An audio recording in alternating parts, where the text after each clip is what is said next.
But in case you don't know who I am, my name is Rasha El-Haggan, Rasha pronounced like the country. I am first and foremost a teacher. I started my career as an English teacher, and I've taught all grades from 4th to 12th grade. I've even ventured to teaching 6th grade math, which was an interesting experience and quite eye-opening for me, for those English teachers out there who have ventured out into teaching math. I'm not sure if there's many of us out there.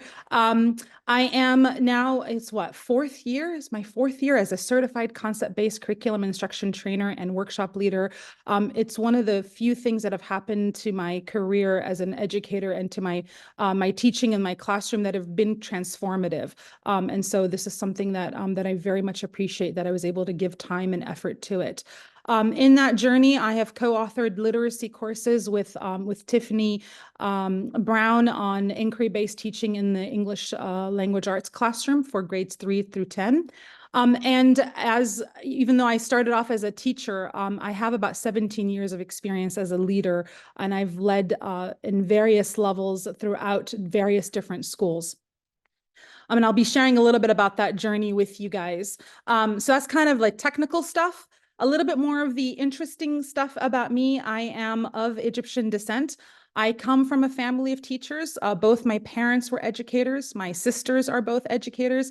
My mother-in-law and my father-in-law are educators. So teaching is in my very blood. I have been very lucky to have a diversity of experience. I've taught in both public and private independent schools here in the United States. I've also taught internationally, and that's where my journey with IB School started, was in Abu Dhabi, where I worked as an MYP teacher and an IB diploma coordinator. And upon my return to the US, I took a role as a founding head of school for an IB PYP school. So you can see I've kind of jumped from different levels of the IB and different levels of a school. But until that opportunity, I had not ventured really below 6th grade. And what a journey to go from secondary to elementary school. And I absolutely loved working in elementary school and still love working with elementary school teachers. While I've been in various leadership positions as department chair, my real leadership journey didn't really start until my role as head. I had never been solely in charge of a school before, and I had this amazing opportunity to be a leader of a brand new school. I was lucky enough to mold it into what I believed. Many of us as teachers say, oh, they should do it this way and they should do it this way. I actually got to try that out and build a school in what I thought was the best teaching and learning, and what the best teaching and learning should look like. So it was a small school of about 20 faculty and staff here in the United States, and we were venturing on a PYP journey. And I'll tell you a little bit more about that journey as I discovered some things about myself as a leader through that. But a few years later, I decided to change course and went and started working in a Quaker school. So since 2018, I've been working in Quaker schools. If you're not familiar with Quakers or what Quakers are, they are technically a sect of Christianity, and they self-proclaim they are not. They're without a specific creed. If you have any experience in Quaker schools or in Friends schools, let me know in the chat. I'd love to know if there are others of us out there in Quaker schools. But typically, there are not many Quakers in the world, and here on the East Coast of the United States, there are some Quaker schools because it kind of originated here in this area. But typically, a Quaker school population is about 6 to 10% Quakers, and the rest are not Quakers. And what Quaker schools identify themselves is they identify themselves through the philosophy of Quaker education, which is largely based on Quaker decision making. And we'll be talking a little bit about that throughout my session today, because it has had a profound impact on my leadership. But Quaker schools are largely democratic. They're a more flat hierarchy. Aspirationally, decision-making at Quaker schools is by consensus, which means you spend a lot of time building buy-in. Currently, I'm working at my second Quaker school, Friends School of Baltimore. I am the assistant head for academics. And what I'm about to share with you today is a few nuggets from my experience as a leader, largely influenced by the many mistakes, failures, but also a lot of triumphs that I've had in my experience. I have read deeply and widely about change management, and largely in an effort to become a better leader. But I do want to let you know, just one disclaimer, I am not a researcher, I am a practitioner. And so what I'm about to share with you is largely wisdom gleaned from my own journey and what worked for my own context, in my own journey. When you look kind of at the story of my leadership, you'll see that it doesn't necessarily follow the traditional trajectory. I started as a middle school English teacher, became a department chair, moved to the IBDP program, which is more of your 11th and 12th grade years. And then I came back to PYP. So you could see I went from middle to higher to upper school to a lower elementary school. I went from teacher to department chair to head of school, which you might think as a traditional trajectory, but then left that and became academic dean and worked directly in the upper school again, and then did some school-wide leadership through director of curriculum, and then currently in my role as assistant head of school. So you'll see it's not really a typical trajectory, and I think that has been intentional, whether that's divine intentional or my own intentionality, who knows? But I think that I'm really lucky, as I've had a diverse experience. I've worked in my 17 years, I've worked in single language schools, dual language schools. I've worked in single gender schools. I've worked in public schools and private schools. I've worked with IB, I've worked with AP, I've worked with the national curriculum, with Common Core. So when I see that and when I experience that, I realize when I look at a problem that there is not one way to do it. And because of my diverse experience in the various settings that I've been part of, I know that there are many ways to solve a problem, and so there's not just one way. And I think that's something that's been quite profound for my experience. So as I've taken on more senior leadership roles, I've done what good teachers do. I became a student. I read widely and I read a lot. And of all the books that I've read in my experience, these three have informed much of my leadership experience. And many of the nuggets and tools that I'll be sharing with you today can be attributed to one of these three books. The first one is The Human Side of Changing Education, and it's actually the first one that I did a deep dive in, by Julie Wilson. And in her book, she talks a little bit about some tools that you can use to create high-functioning teams. And so that led me to the second book that she talks about in her book, but I went and is Patrick Lencioni's The 5 Dysfunctions of a Team. I'll be talking a little bit about how he, some of the tools that he uses to build trust within his teams. And then finally, those two books led me to another book, and then one experience of, if some people might call it an experience of a failure, led me to Primal Leadership, Learning to Lead with Emotional Intelligence. And so these three, I'll be using these three and tools from these three books to talk to you today, and to share some of those nuggets today with you. The scope for today is kind of what I'm going to be telling you a little bit about is, again, I'm sharing some nuggets of wisdom. I'm not going to be telling you a prescriptive pathway. If you're here to find out the 6 steps to implementing concept-based in your school, this is not going to be it. There is really no prescriptive pathway for change. Change is largely situational, and it depends on your context. I have worked in many IB schools. I've now worked in my second Quaker school, and what works in one school will not work in another school. So context is really, really important. There's no step-by-step guide here. And so as I said, I'll be kind of sharing just some nuggets. If you've been with me and you've come in a previous masterclass that I've done, or done any PD with me, you know that I like to start my sessions keeping me honest and keeping me accountable by framing what we'll be talking about today through some guiding questions. So there will be 4 guiding questions that will frame our time today together. The first one is, what are the various leadership styles that inform change? What is change and what is transition? They are 2 different things and require 2 different approaches. How can I assess if my school is ready for change? And then what tools can I use if it's not? And then finally, what are some practical tools that can help me along the way? So before we actually talk about change, we really need to talk about leadership. What kind of leader are you? And I've had this question, I know sometimes we ask this question of ourselves, well, I'm this kind of leader. I am a servant leader. I am this type of leader. And really, you're not one kind of leader. And I learned that largely through my own family. As I told you, I come from a family of teachers, but I also come from a family of leaders. This is my family that I'm showing you. It's my whole family with all of my nieces and nephews and my sister-in-laws and brother-in-laws. I come from a family of leaders. My father was a leader. Before he retired, he was for 30 years a vice president at a HBCU, a historically Black college and university.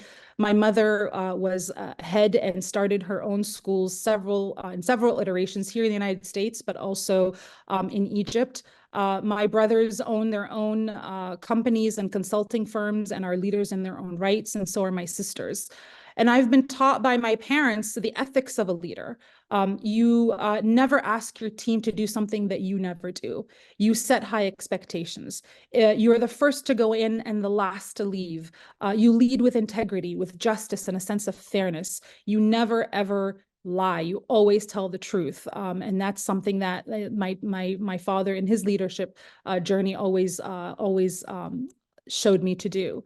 And so when I became head of school a few years ago, I brought that experience with me. As I said, I was founding a school. It was a brand new school. They were going to become an IB PYP school, which is largely why I was hired for my IB experience.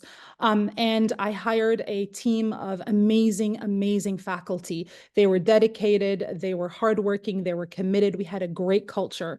And for the first 2 years, we had something that we were working for. I must have put in 60 or 70 hours a week during that time. And the teachers were right along with me. It was a great culture.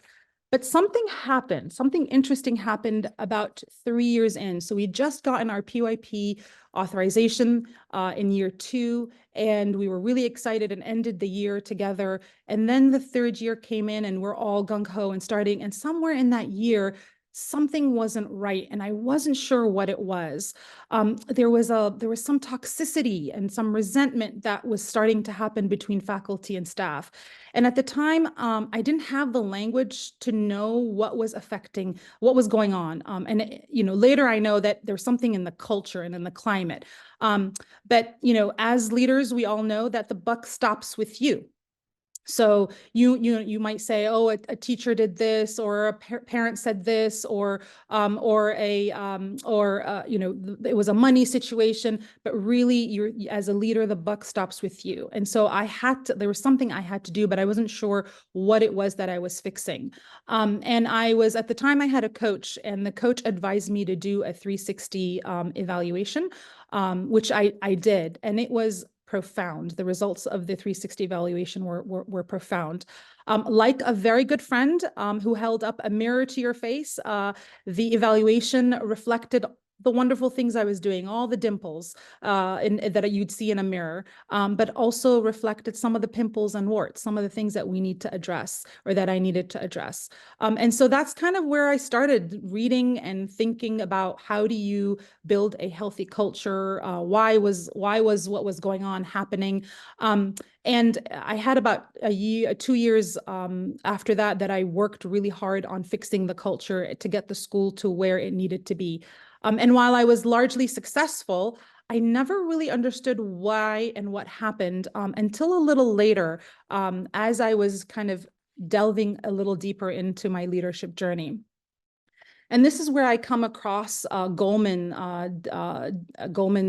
Primal Leadership book and his idea of the 6 leadership styles. And so this was quite profound for me when I discovered this information a little bit later. One of the arguments that Goleman makes in his book is that a leader's emotional intelligence capacity is more important than his technical expertise. And that's really interesting to me, that the higher you get in an organization, the less important your technical expertise and the more important your emotional intelligence. So if you think of your school and the head of your school at the very top, you might think it's really important for that person to have some teaching experience. And while that's absolutely a great idea, What Goleman's argument is that it is more important for that person to have emotional intelligence than it is to have the technical expertise of what happens in the classroom. And based on that, he comes up with 6 leadership styles that are embedded in emotional intelligence. And they're quite interesting and quite profound. So I'm gonna actually share a little bit with you guys today what those 6 leadership styles are. So they are coercive, authoritative, affiliative, democratic, pace setting, and coaching. 2 of them are dissonant, which means that they have a negative impact on culture and climate. That's coercive and pace setting. And 4 of them are resonant, meaning they have a positive impact on culture and climate. We're going to go through each of them just very briefly so you can get a sense of what each are. The first one is coercive. And this leadership style can be summoned by the phrase, do what I tell you. So with coercive leadership, you use threats and rewards to get what you want. You make all the decisions and issue orders to your team. In this leadership style, most communication flows just one way, from you to your team. You would use this coercive leadership style in emergency situations. For example, if your organization requires a rapid turnaround, or if you have a problem employee with whom all the approaches have failed. An advantage of a coercive leadership style is that it could shock your team from the standard way of doing things when the situation calls for it. And it can have a short-term positive impact on motivation. And a disadvantage, of course, is that it has significant negative impact on climate. And because a lot of people don't feel like they could trust you, then a team member may not raise good ideas or issues with you. They don't know where they stand. So it also might impact their sense of accountability for and so their performance diminishes. The second leadership style is authoritative, and that can be best summed up with the phrase, come with me. Using this authoritative style, it's also known as a visionary. Your leadership is usually, you're an enthusiastic leader, you are future focused, you have a clear vision, you inspire your team to achieve that vision. The best time to use an authoritative leadership is it works best when your organization is adrift. So when you're trying to set a new direction, or you're trying to sell your people on a new vision or a new direction. Some of the advantages of this is that it brings clarity. The team knows where they're going and how their actions contribute to the vision.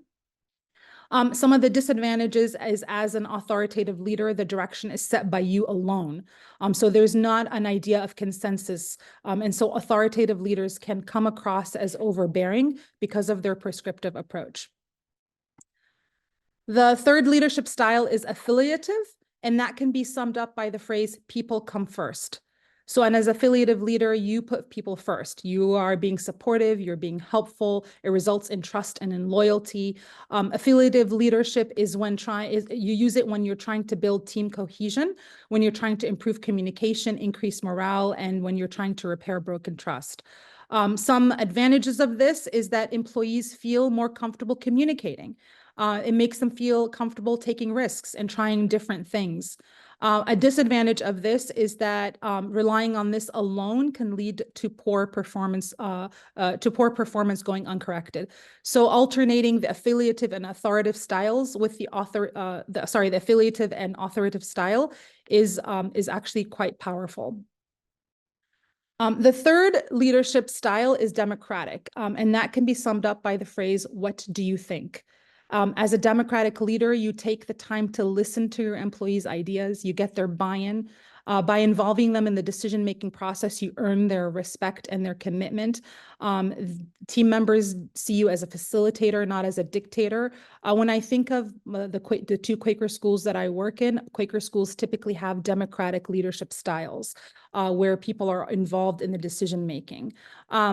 Advantage of this is that it could result in high morale as team members feel that they're part of the decision-making. One other thing that you really want to think about with a democratic leadership style is that, first of all, building consensus can be very time consuming. It is well worth it, but it is quite time consuming. So if your change is critical and the execution speed is important, then that wouldn't work for you. But another thing you really should be thinking about with the democratic leadership style is that it doesn't make sense when your team is not as informed or experienced as you are in whatever it is that you're trying to do. So until your team has the same expertise or language that you have, it is hard to make them part of the decision-making process because they're not as informed. So that's something that you want to think about when you think of democratic leadership style. The fifth leadership style is pace setting. And pace setting leadership can be summed up by the phrase, do as I do. I want you to pause there and kind of look at the characteristics that are under pace setting. You'll see it says keeping high performance standards, results oriented, show and expect excellence. This is where you are coming in and you might be you're coming in before your like if you're asked your teachers to do something, you're doing it along with them. You come in before them, you leave at the end. And I wonder if that sounds a little familiar because that's exactly what I was going through in my school when I was head. I thought that when you set high expectations, you come in before teachers, you leave at the after they leave, they see you doing the hard work right along with them. But it's interesting when I was reading about this particular style. This is a style that actually is dissonant, meaning it has a negative impact on climate. And in my reading, it made total sense. And that is because it is unsustainable over long periods of time. And so this style can help you achieve quick results, which is what we were trying to do as a school. We were trying to attain PYP authorization in a short period of time, but it's not something that could be sustainable over time. And so that's why in the third year, we started experiencing a little bit of negative toxicity in our culture. You can't do pace setting for a really long time. You got to just do it in very short bursts of time. And then finally, the sixth leadership style is the style of coaching. And this can be summed up with try this. So as a coaching leader, you develop your team through one-to-one interaction. It works when your team members want to be coached. If they don't want to be coached, then this style doesn't work. And one of the arguments that Goleman makes about there's certain myths around leadership, and one of the myths is that leaders are born and not bred. And with my readings, whether it's this book or other books, I've learned that yes, you can have some inherent qualities, but really leadership is a skill that you can hone in. It's not necessarily a function of personality. It is a deliberate and intentional choice. Which leadership style, how are you going to make decisions? How are you going to include people in that decision making is quite intentional and is deliberative. And a leader isn't just one style. You're not just one thing. You're not just democratic or authoritative or a servant leader. You are many different styles, and you are intentional in shifting those styles depending on the context that you're in. So with that, kind of thinking about what of those leadership styles, I'd love to hear, and I didn't get a chance to look in the chat to see if anybody put anything in the chat, but think about your own schools and think about your leaders. Which of these styles do you think they are, or which have you seen them be, or which one are you? I'd love to know a little bit more in the chat about your own experiences. If you want to put that in the chat. Let's see. I'm gonna look at my chat for a second.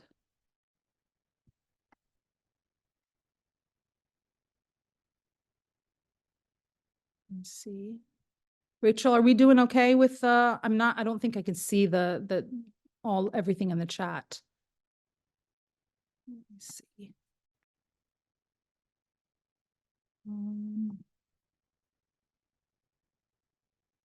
Okay,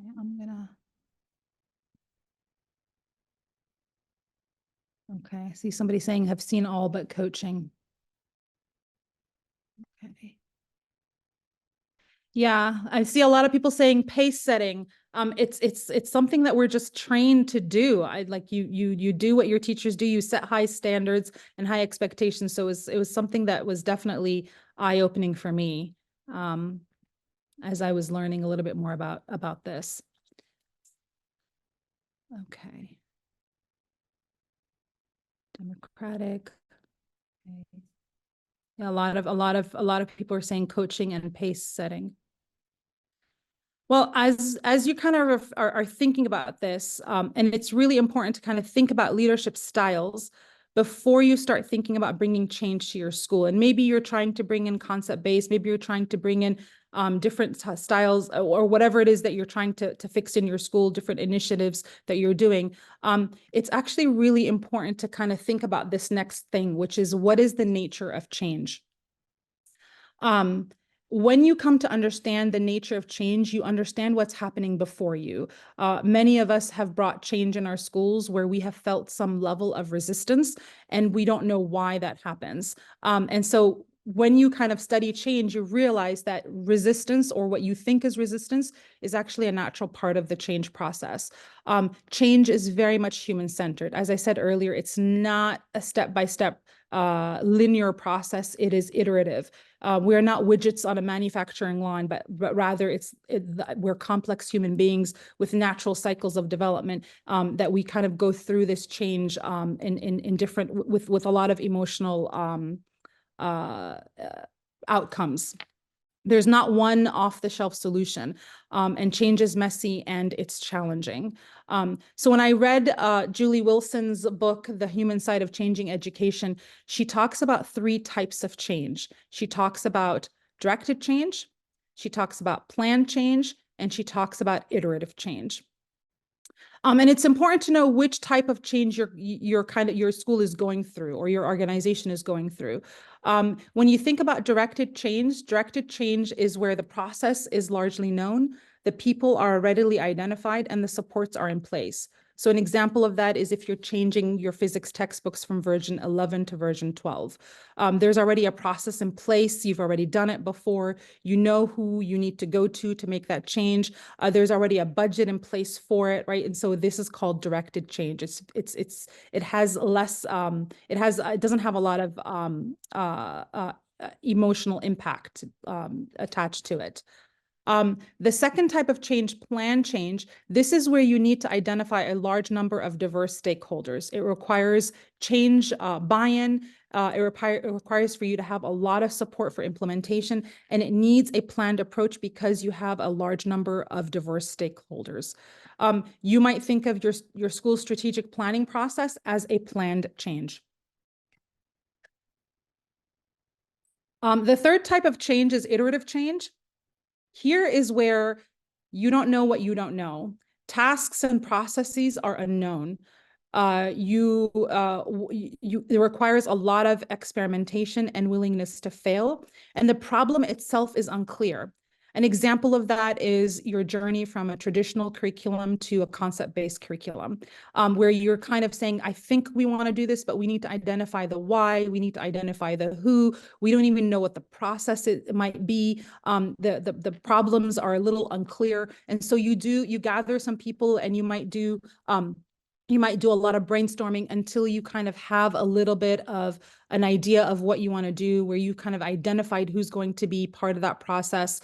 And you might have a planned approach. So if you might start with iterative and then move to planned in this case. And once you have a planned approach where the process now is known, the people are identified, and the supports are in place, then it becomes directed change. And so you might start with one type of change, move to another, go back to that change, and go back to one of the others. And so it's not a linear move. It is iterative in itself. Changing from one style of change to another is itself iterative.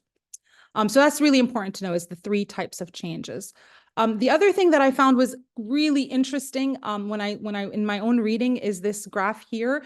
Kind of understanding your brain's capacity for change. So from a mind, brain, education science, your brain's ability to change in response to its experiences and the amount of effort such change requires. So if you think of your younger students, your 2 and 4 and 6-year-olds, you realize that their brain's ability to change in response to their experiences is quite high. They haven't had a lot of experience. And so the amount of effort it takes to change is really low. As you get a little older, we realize that we build experiences, we have expertise, we start building opinions.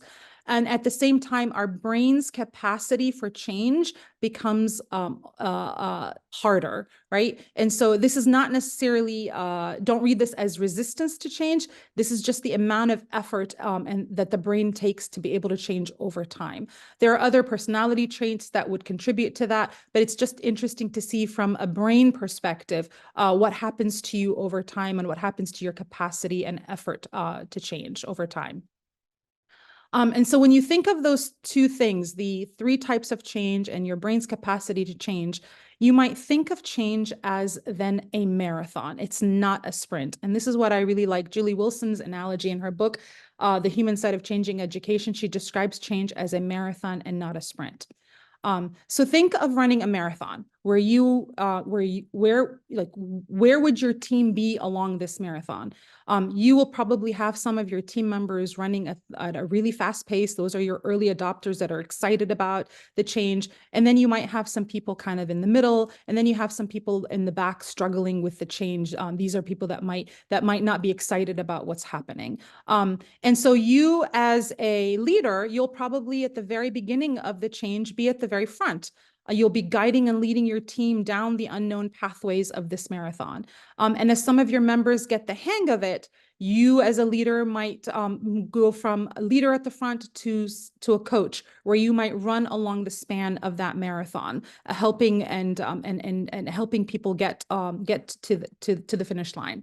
And then you might then go on to encouraging and egging on the lagging members of your team. So the idea is you are kind of doing two things at the same time. You're setting the pace for the marathon, but you're also running up and down the length of the race and helping others to finish. So as a leader, you're thinking of the type of change that your organization is going through, but you're also thinking and intentionally adjusting your leadership style to match where you are in the race. And if you think about those 6 leadership styles, you will choose which one that you'll be, and it just depends on where you are in the race and who you are working with in that race. So we're building more intentionality around our leadership. And the other thing that would be helpful for me to think about when I think of this is to think about the difference between change and transition. And so what is that? What is the difference between change and transition? It's important that leaders understand that there is a difference between both. Change and transition are not the same thing. They are they're quite different. And it's also important for those you're leading to also understand that difference. So when I think of change, I think of change as relatively a quick process. It's external to you and it involves some level of gain. I'll give you an example. We can think of moving your house. I just, about a year ago, I moved houses.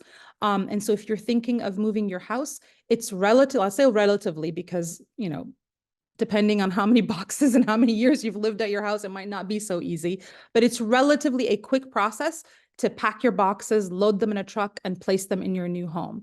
You aren't really changing anything inside of who you are. You're gaining a new house in the process. So that's what I mean by change. We moved from one house to the other. It was quick, it was external, and it involved gain.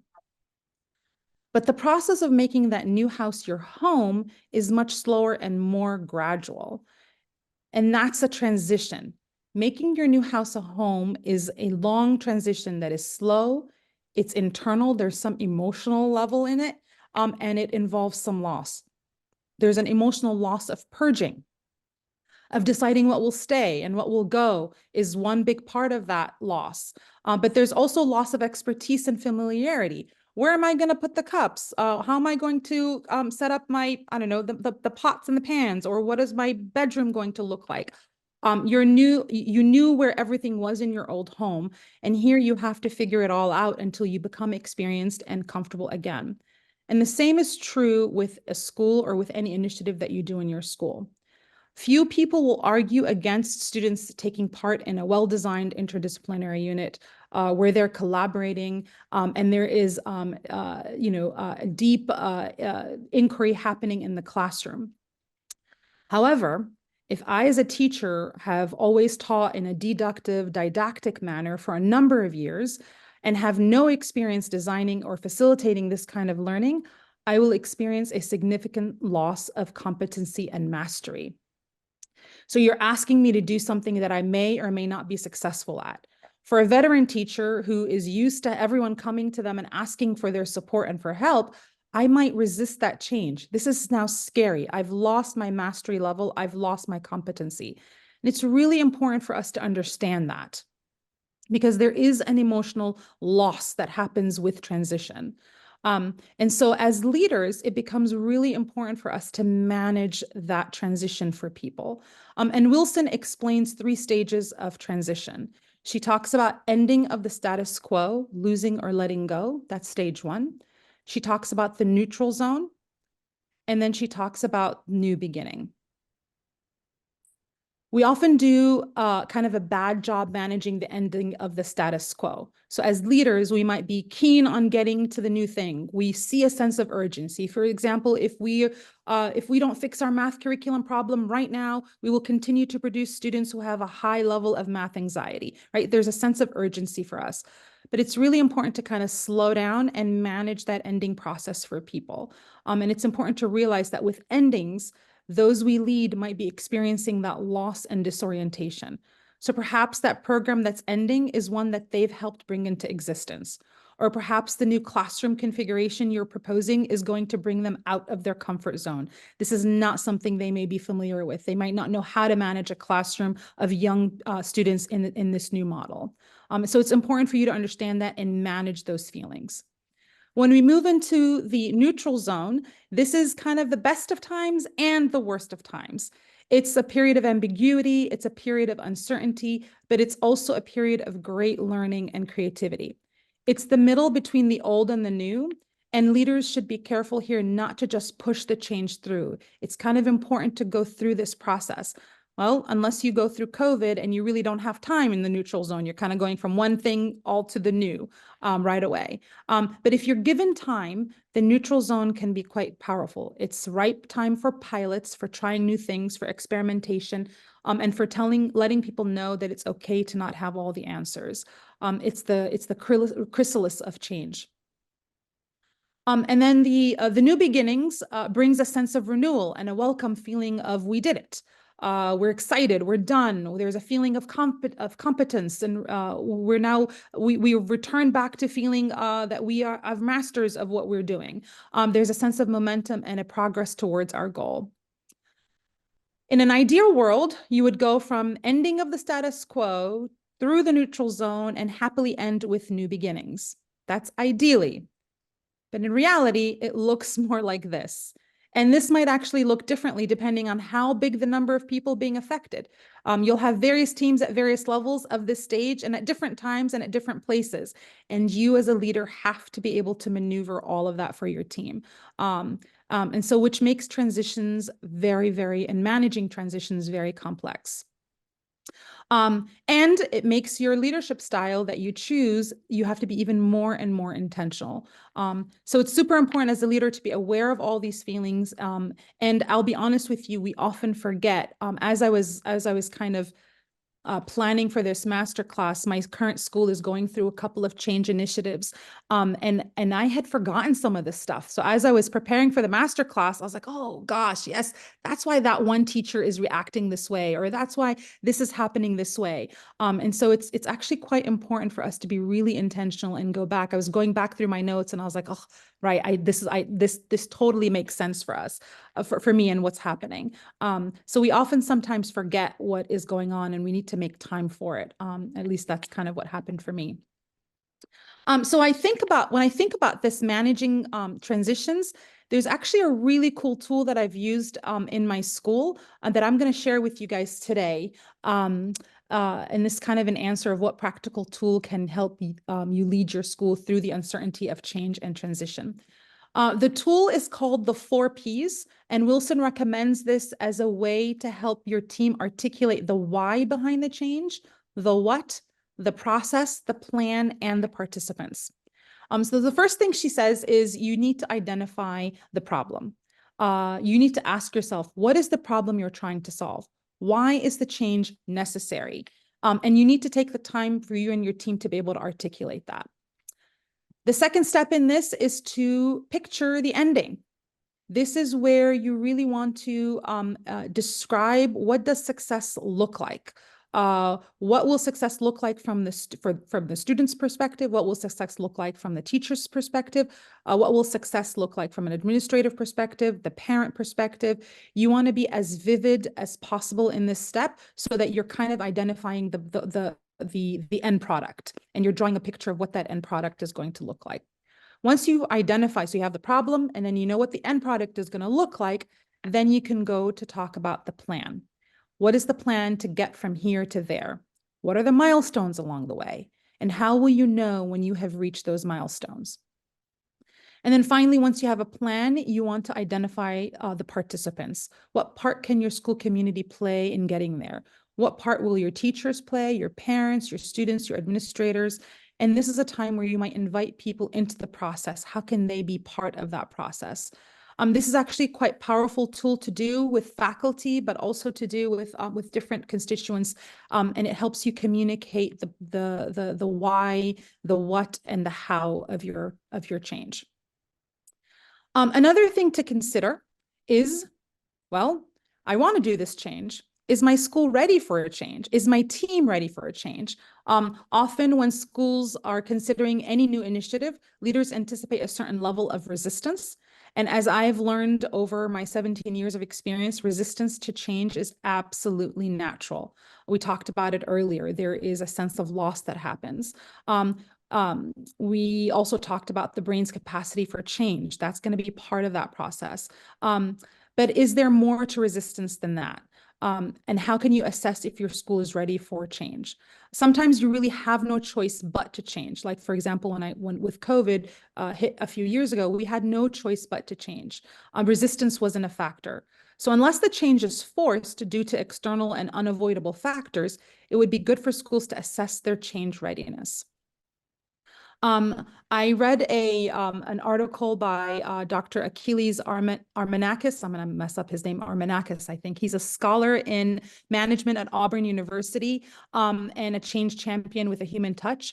And he quotes, and he says this in the article, change isn't just about data and algorithms.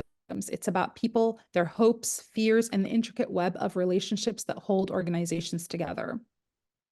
He suggests that engaging employees right from the start, especially during the diagnostic phase, is really important. That this not only fosters a sense of ownership, but also prepares them for upcoming changes. He highlights there's a close connection between how employees behave and what they believe, their attitudes, and their intentions. And he talks about 5 key beliefs that people might have, and how these beliefs will give leaders a better idea of how to address resistance and build buy-in. And again, this is one of those things that I found to be quite profound. I want you to imagine you're attempting to align your school's curriculum to strengthen the written curriculum. Maybe that's what you're trying to do.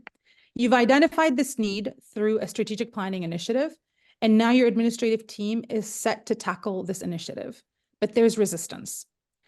Let's walk through the 5 key beliefs with this example that might help explain this resistance. The first one is called discrepancy. Often those kind of going through the change are skeptical and ask, why do we need to change? If it's not broke, don't fix it.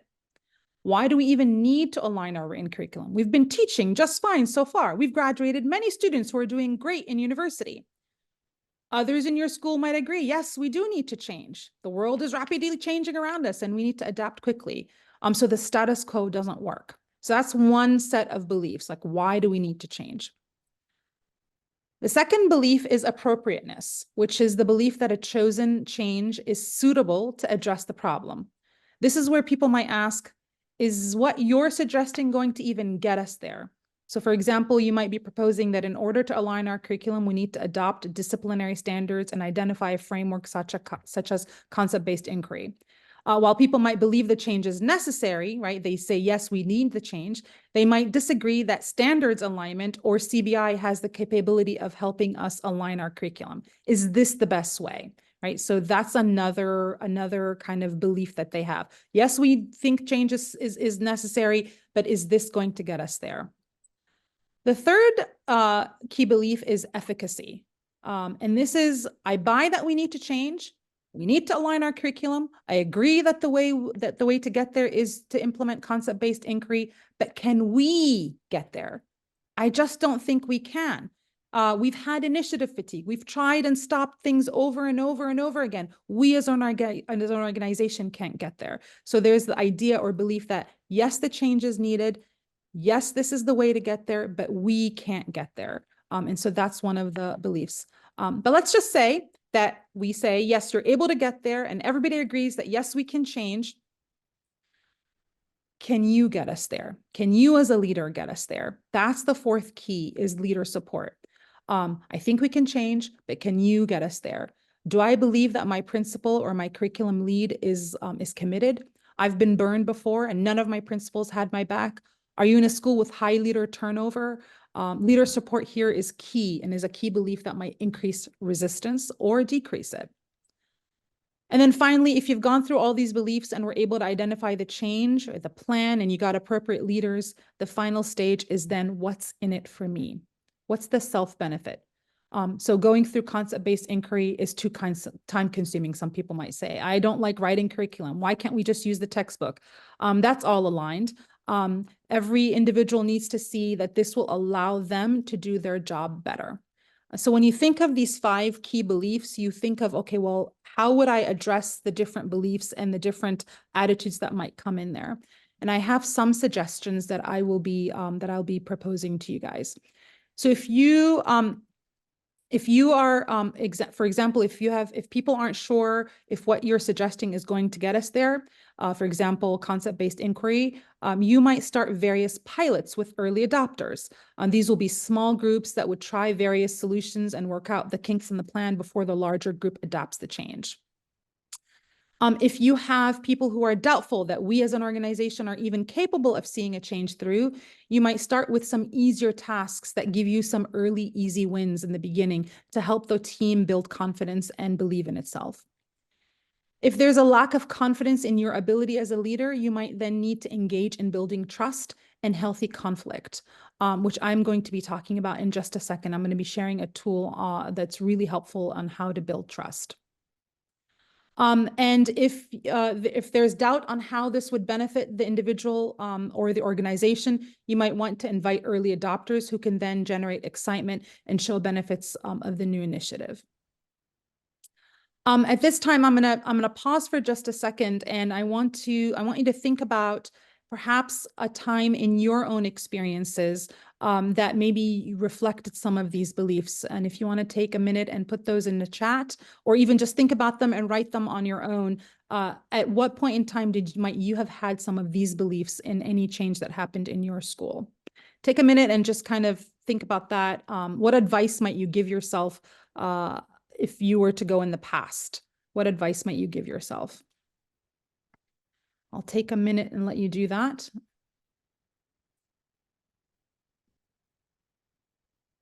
Before we move on to the last part of my presentation today.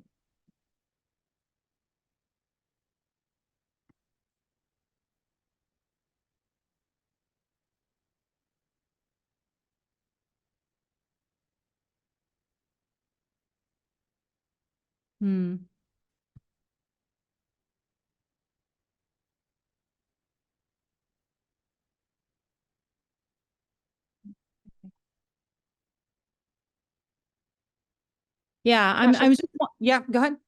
Go ahead, Someone Rachel. in the chat said, can you just repeat the question? Yeah, I was just thinking, like, as we are going through this, as we're going through this, what, write down and think of what your leader could have done to help you. Like if you were, for example, in any one of these key beliefs, what would your leader have done to help you through this?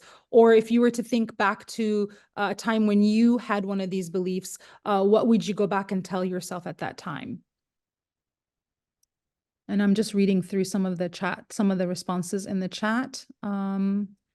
I find appropriateness is quite safe to start a change. Usually when others see the success story from their colleagues, they tend to be less resistant. Yep. Yeah, we underestimate the power of pilots. Take the team into confidence and not have a top-down approach, rather a bottom. Yeah. Yep, the more buy-in you can build, the better, but we also know that buy-in takes time.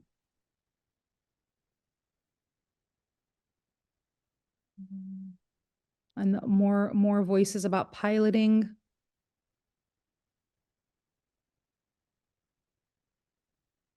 Yeah, a lot of you are sharing experiences of great leaders. Those are when you're working with a really good leader and an inspiring leader, it could make or break your experience in any organization. Um, yeah. Hey, I'm gonna keep my eye on the clock. I know we're almost out of time, and so I want to just go through this last bit. Please do keep sharing in the chat your own experiences with your own beliefs through change. One of the things I said here was if you as a leader, if some of you are feeling well, can you as a leader get us there? The advice that I have for you is that you need to work on building trust. And so I got this from, and how can you build trust? I got this from Patrick Lencioni's book, 5 Dysfunctions of a Team. He identifies 5 qualities of high functioning teams. And the first quality at the very base of it is trust. And he says having trust is the most important quality. And members in a team who trust each other exhibit a level of vulnerability with one another that allows them to be transparent with each other and willing to take risks. And that's taken me quite a while to be comfortable to do. As a leader, sharing my vulnerability, being able to say, yeah, you know what, I made a bad choice there, and this is why I made it, and I learned from it. And so I've learned to kind of lean into that vulnerability, and it's taken some time for me to be able to do that. But you're able to build trust within your team, and it's kind of your responsibility as a leader to do that. One of the tools he suggests, and actually before I go to the tool, I do want to share with you the other qualities of a high functioning team. He talks about a high functioning team has trust, has healthy conflict. So you're not of conflict avoidance. A team is not, if you can describe your team as we're just always nice to each other, that might actually be a problem. You might want to have healthy conflict with each other, being able to disagree in a healthy way, not in a negative way. A high functioning team has high levels of commitment. A high functioning team has accountability, and a high functioning team is results oriented. And I would highly recommend each of these qualities can be achieved through various tools. And he has a lot on his book and on his website. He has a lot of free tools that can help if any of these are problems in your team. One of the tools I'll be sharing with is how to build trust. And it's a tool called personal histories. It's actually quite simple in its ideas. It's really simple, and it takes anywhere between 10 to 40 minutes, depending on the size of your group and how long you want to dedicate to that exercise. I've done it many, many times. I've done it with small teams, with large teams. I've done it with teams where I was a brand new member. I was a participant, and I've done it with teams that I have been with for many, many years. The objective of the exercise is to get to know one another as 3-dimensional colleagues. So the first thing is you want to share the purpose of the exercise with your team to get to know one another and to build trust for the work ahead. You're going to ask team members to take 5 minutes to quietly and on a piece of paper answer the following 2 questions aloud to the group. The first question is, how many people are in your family and where do you fall in the birth order? And the second question is, share an interesting experience from your childhood. And I've seen the way this transforms. And I was actually quite skeptical when I first did it. I was like, really, is this going to really make a difference? And it made a huge difference. We sat together for about 50 minutes, me and 10 people that I was leading, and we shared some things with each other. And some of the people that were in the room had known each other for 20 years, and they learned something new about each other just in that exercise. I was able to share an interesting experience from my childhood. And Lencioni goes through in detail to tell you how the percentages of people who share something quite private and what to do with that, how to build scope around this activity, and how it could actually benefit you and your team. I've used this many times. I cannot recommend this enough. The great benefit of this is that it is a great exercise in vulnerability. And I would recommend that you as a leader be the first to model your answer, and then people will follow along. And if you model it with some vulnerability, they will follow your lead.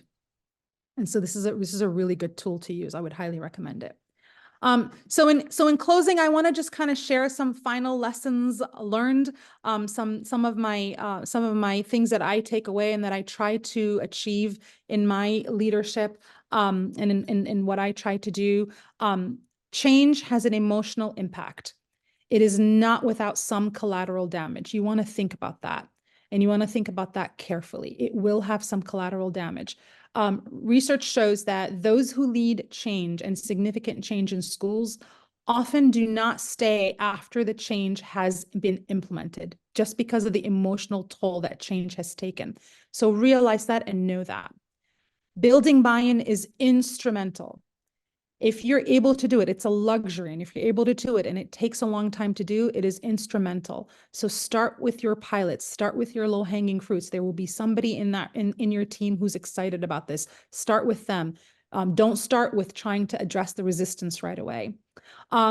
Leaders have to have, but at the same time, you're trying to build buy-in, and you will stumble, and you have to have the courage of your convictions. As I shared, my school is going through some change and some things we're trying to have some initiative in our various divisions. And I can't tell you how many times I've had to go to my head and be like, oh, I don't know, is this working? Is this not working? I'm not really sure. And he's constantly kind of pushing and saying, courage of your convictions, the courage of your convictions. Having a team that you can rely on that pushes you is so important. But even with that, you have to be transparent. And if you think you're communicating, you're not communicating enough. I've discovered that I'm not communicating enough, and I need to communicate more. Lean into vulnerability. It does not show weakness when you show others that you don't always have the answers, and you really shouldn't all have the answers. We're going to build it together, and we're going to figure it out together. And then one of the other lessons I've learned, and I try to center in every time, in every decision I make, every opportunity you have with a person, every conversation you have with a person is an opportunity to build relationships. Even if it's a hard conversation, it's an opportunity to build relationships. And so those are a little bit of the nuggets that I have gleaned from my journey as a leader in schools. And I hope that was beneficial and helpful. And I will stop here.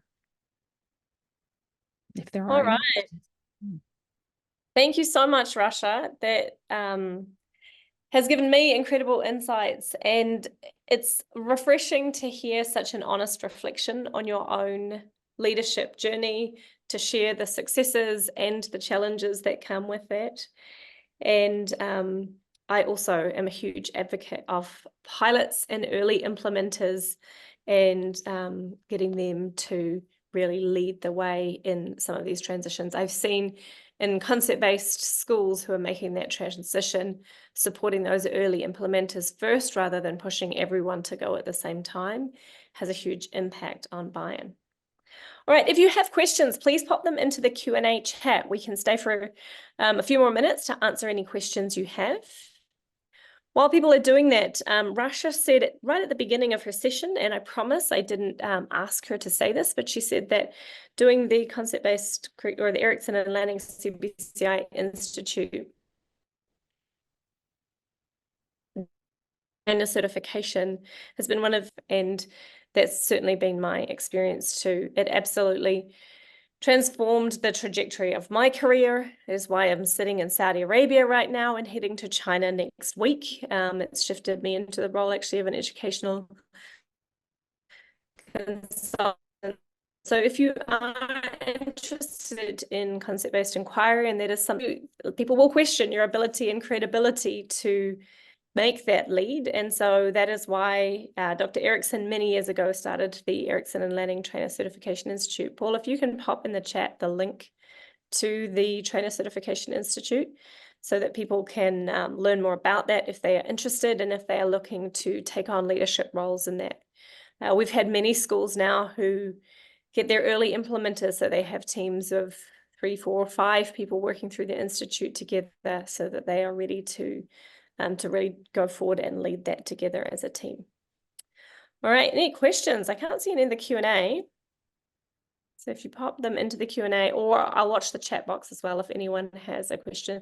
Thanks, Paul's just popped the link to the Trainer Certification Institute into the chat there if anybody is interested in that. Lots of people thanking you for a wonderful session. Rasha, full of insights and also full of practical ideas. And the other thing that really resonated with me is that idea of actually going back to some of those theories and models and revisiting them, because we do forget over time, and being able to just go, oh yeah, I need to be thinking about that again. And one of the messages that came through so loud and clear to me tonight, and probably to others, was how important it is to be intentional and reflective in our leadership journeys. So thank you everybody for joining us today. Let me just make sure I haven't missed anything. There is one here. What advice do you have for PD leader level teachers to share ideas for change with those above? So what advice do you have, Rasha, on that one? Sorry, you broke up a little bit. What advice? I'm not sure what the PED means, but I think it's what advice do you have for middle level leaders and teachers to share ideas for change with those above. So if you're at a middle leadership level, how can you share your ideas for change with those who are ultimately some of the decision makers, and possibly in some of those more authoritarian roles? How do we above us who might be in the possibilities? Any ideas, Rasha, or anyone else in the chat? Ideas, please pop them in the chat as well. Yeah, no, I was definitely there, and I've had that experience, and I think I'm the kind of person that I'll read and I'll share articles or I'll have conversations with people. I just think you should not give up. I don't know if I have a particular thing you should have a conversation with them or do this or that. That it just depends on the context a lot. To have a conversation with your school leader. I think the only advice I can give is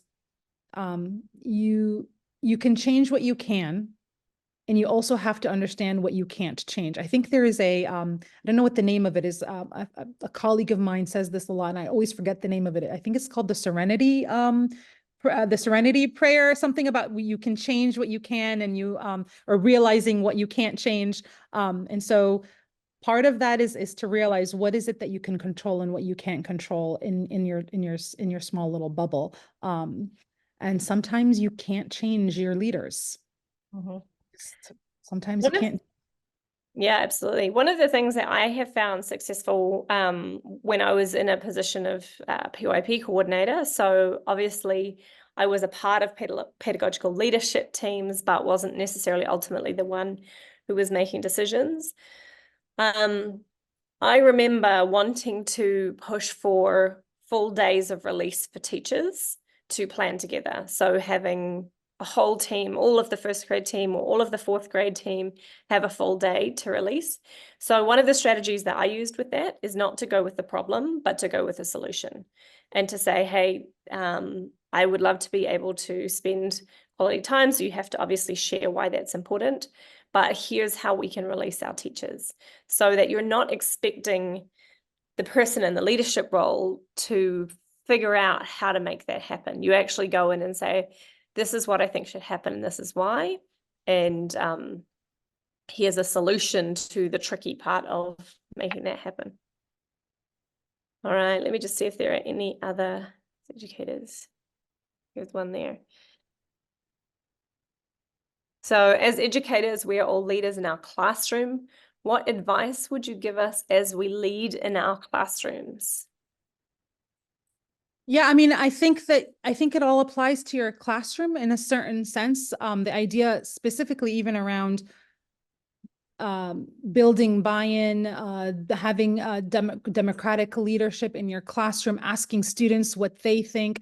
I mean, isn't that the definition of student agency, choice and voice in your classroom? And of course, it's to a limit, right? I mean, even as a leader, You know, when I talk about democratic process, you guys we have to all be at the same level of expertise, right? And so your students are not at your level of expertise. You still know perhaps what's the best lessons to teach them, but there is a way where you can give them more agency and give them voice and choice in the classroom so that they can feel like they're involved. And so I would lean in on that a lot more. Mm-hmm. Absolutely. And also going right back to where you started with different types of leadership, reflecting on the different types of leaders you are in your classroom and the impact that that has on your students. All right. Well, thank you so much, everyone, for joining us. Huge thank you to Rasha for putting together this month's masterclass and sharing your insights. Thank you to Paul for being here. It's I'm not in New Zealand today, but he got up and got on a call at 6 a.m. so that we could make sure all the technical side of things was working. So we appreciate your willingness to always show up no matter what kind of crazy time of the day it is that we put these masterclasses on. If you can pop the link in the chat one more time, Paul, for anyone who might be interested in finding out more about the certification training that we're offering. And we will see you all again next month. Some of you will be looking forward to actually seeing in person next month because we have our CBI conference happening in Singapore next month, which brings together educators from all over the world. All of the people who are presenting, with the exception of one of our keynotes, are certified trainers, and that's a great place to also bring your questions about leadership. I know that we have several sessions on leadership happening at the conference as well. So we might see you at the conference. Otherwise, we'll see you back online in another masterclass. So thanks, everyone. See you again. It's good to see everyone. Thank you for engaging.